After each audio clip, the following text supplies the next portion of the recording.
Have you ever found yourself realizing that you don't have anyone left to call? No best friend to chat with over your morning coffee? No one reaching out simply because they care? No one to turn to when life feels overwhelming?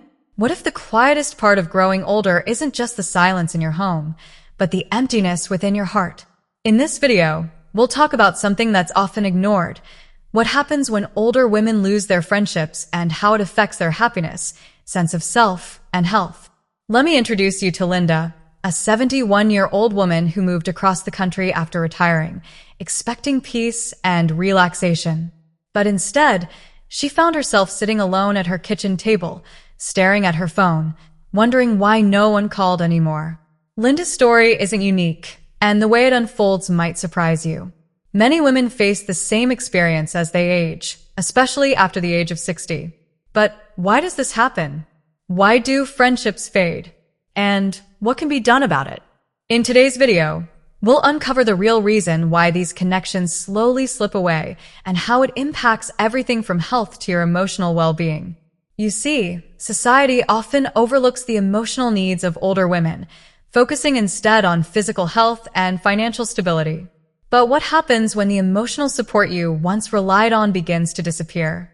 It can feel like a slow unraveling where everything else seems okay, but there's this empty space inside you that no amount of comfort or activity can fill. Linda thought her new life would be perfect. A quiet home, no responsibilities, just time to unwind. But she didn't expect the loneliness. And it wasn't about being alone in her house. It was the isolation from the people who had once been her circle of support. Slowly, the phone calls stopped. Invitations were no longer there. And the more she waited, the more it felt like no one cared anymore. If you've ever felt like Linda, know this: you're not alone. And it's not just you who feels overlooked, like your needs and emotional well-being don't matter anymore. This is the unspoken loss that often happens as we get older. Friendships don't just fade overnight. They vanish bit by bit. Maybe your children have moved away, your neighbors have relocated, or your spouse is no longer around to offer that constant companionship. These life changes happen so gradually that, before you realize it, you find yourself alone in a way that's hard to describe. You've been through so many other changes in life. This one feels different. But here's the thing, no one talks about this. The empty space left by lost friendships isn't addressed. People expect you to be content with family visits, hobbies, or keeping busy. But what about those deep, real friendships? The ones where you can laugh until your stomach hurts, talk about anything, or just sit quietly together and feel understood. As you get older, those friendships tend to fade, and there's no manual to tell you how to rebuild them. But don't think it's too late. Research shows that strong, supportive relationships in older age can actually lower blood pressure, improve memory, and even extend life. Emotional support keeps us grounded. It makes us feel connected and worthy of joy, even when the world around us changes. You might think that, with age, the need for close friendships isn't as important. That's a lie society tells you. Studies prove that we need that emotional support now more than ever. Losing those relationships doesn't just leave you lonely. It affects everything: how you cope with stress, how you deal with grief, and even how your body and mind function. Without close friends, the world feels heavier. But the truth is, it doesn't have to be that way. So, if you're feeling like your friendships have faded and it's too late to start again, think again. You're not broken, and you're not alone. It's possible to rebuild those bonds, and many women have already found ways to reconnect, rediscover joy, and feel seen again. You can too. And the best part? You don't have to do it alone. And here's the good news: it's never too late to reconnect, rebuild, or rediscover the joy of human connection. If you're thinking, but how do I start? Don't worry, we'll explore that in just a moment. It may feel daunting, but let me assure you, your story isn't over. It's simply beginning a new chapter, and this chapter could be even more meaningful than you imagined. Let's dive into why friendships often fade after the age of 60. Life transitions like retirement, children moving away, or the loss of a spouse can make social connections harder to maintain. The reality is that the routine we once had, filled with daily interactions, slowly starts to dissolve. Without these connections, loneliness creeps in, quietly, silently, and before you know it, you're left wondering where everyone went. Linda, remember her? She was once surrounded by a lively circle of friends, but when she moved to a new city after retirement, everything changed. The phone calls stopped, the invitations became rare, and the emptiness grew. What she didn't know was that this kind of loneliness isn't just emotional, it's a serious health risk. When that emotional void remains unfilled, the impact on your body and mind can be significant. Loneliness doesn't just feel bad, it harms you physically. Studies show that isolation is as dangerous to your health as smoking, obesity, or chronic illness. But unlike physical health problems, loneliness doesn't show up in a blood test. It shows up in your mind, your energy levels, your ability to concentrate, and even in your body's immune response. You might not notice it at first, but slowly your emotional and physical health starts to deteriorate. Linda's story is a perfect example. After just a few months of isolation, she started feeling like she was losing her sharpness. Little things, like forgetting where she put her keys or whether she had taken her medication, began to happen. Her doctor assured her there was nothing physically wrong, but emotionally, she was fading, and she didn't know why. Without regular social interaction, Linda's cognitive abilities started to decline. Her sense of self-worth diminished, and life lost its spark. This isn't just a coincidence. Research shows that socially isolated older adults are more likely to suffer from depression, dementia, and heart disease. Loneliness weakens your immune system, increases inflammation, and speeds up cognitive decline. So when we talk about loneliness, we're not just talking about sadness, we're talking about real physical effects on your health. Now, you might be thinking, but I'm just getting older. Isn't this normal? The truth is, it's not. What's happening isn't a natural part of aging. It's the result of unmet emotional needs. When you lose the companionship of good friends, it's easy to internalize that loss, thinking it's your fault or something you should just accept. But it's not. It's a cultural blind spot. We're not told how to navigate loneliness as we get older, and we're not taught that rebuilding meaningful friendships is possible. But it is. The good news is, you don't have to wait for someone else to reach out. You have the power to make the first move. Reconnecting with people doesn't always require big changes. It can start with small steps. Reach out to an old friend with a simple text or call. Join a local group or online community. Attend an event, even if you're feeling a little nervous or unsure. These small acts may feel awkward at first, but the payoff is huge. It's time to break the cycle of silence. You don't have to stay stuck in the loneliness. There's a world of new friendships waiting to be made, and it starts with you. So take the first step today. Whether it's sending a message to an old friend or finding a local group that shares your interests, the connection you're looking for is closer than you think. And the best part? It's never too late to start.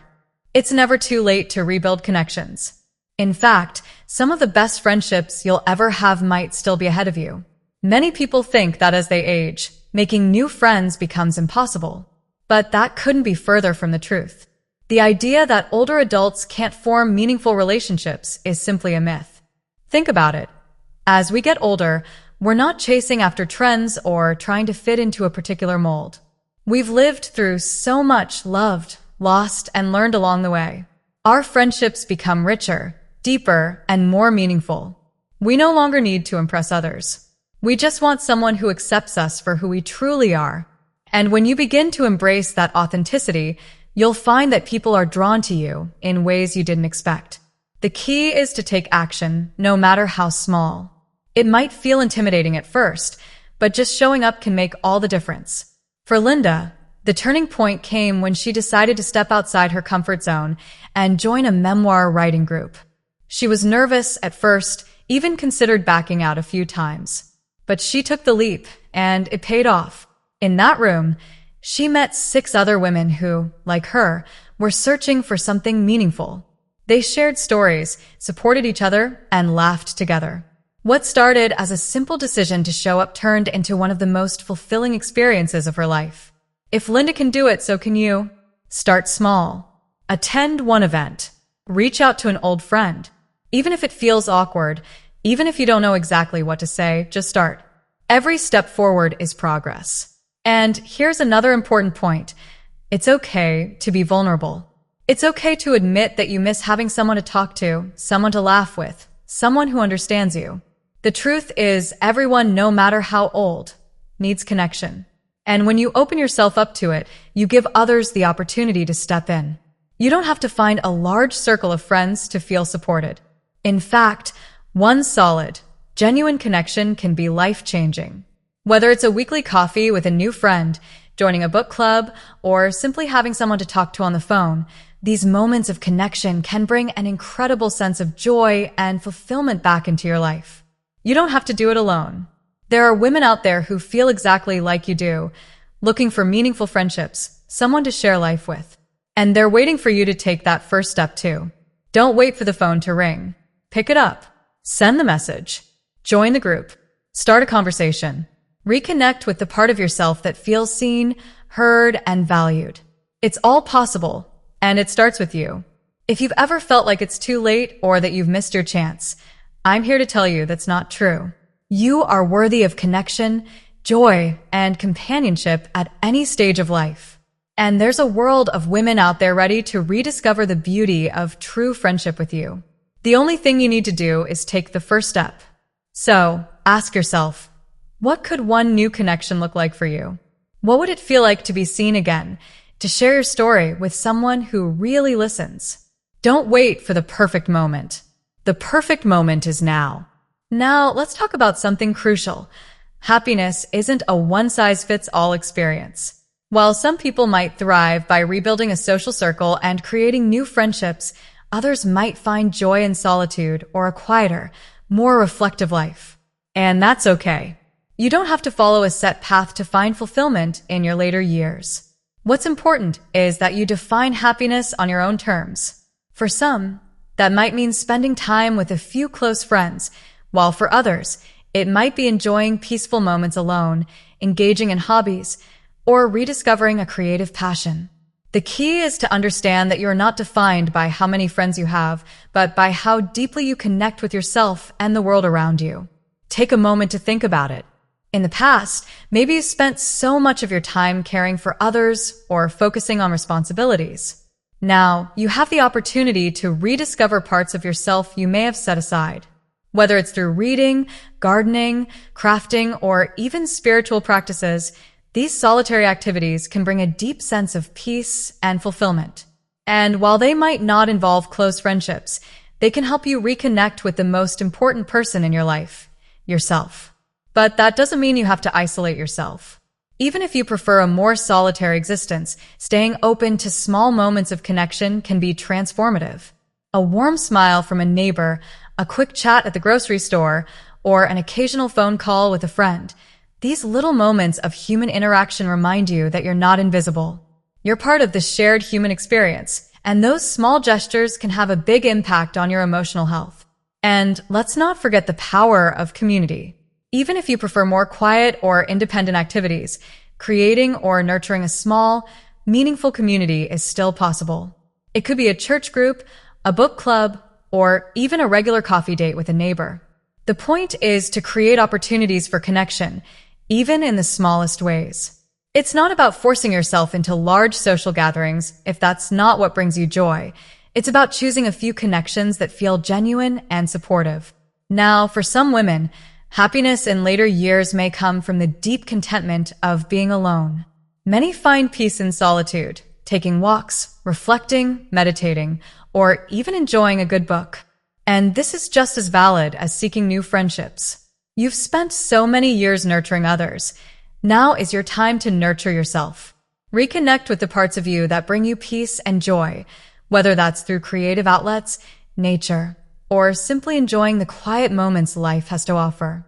The beauty of this stage of life is that you get to decide how you want to spend it. Whether you're focused on building new relationships, enjoying peaceful solitude, or finding a balance between both, you're creating a life that reflects who you are now, not who you were in the past. So ask yourself, what do you need right now to feel fulfilled? What kind of connection, whether with others or within yourself, will help you feel alive, heard, and seen? This is your life to shape, and you don't have to follow anyone else's idea of what it should look like. If you've found peace in solitude or are choosing to reconnect with others, remember, you are not alone in your journey. There's no wrong way to navigate this stage of life. You get to decide what happiness means for you and what it looks like. And remember this, it's never too late. Whether you're rebuilding friendships, embracing solitude, or somewhere in between, the joy and connection you seek are within reach. All it takes is a willingness to be open to new possibilities, to allow yourself to be seen, and to believe that no matter where you are in life, your happiness is still in your hands. So, what's your next step? What will you do today to bring more connection, joy, and peace into your life? Whatever it is, know that you are worthy of it. You are not invisible. You are invaluable. And the best part is, the next chapter of your life is still waiting to be written. Let's write it together. If this message resonates with you, I encourage you to share your thoughts in the comments below. How are you finding connection or peace in your life right now? What steps are you taking to feel seen and heard? Your voice matters, and it might just be the inspiration someone else needs to start their own journey. Don't forget to like, subscribe, and check out our playlist on happiness after 60. There's more to come, and I can't wait to share it with you. This isn't just a channel, it's a space for us to grow together. And remember, no matter where you are in life, your next chapter is still unwritten. Let's write it well, together.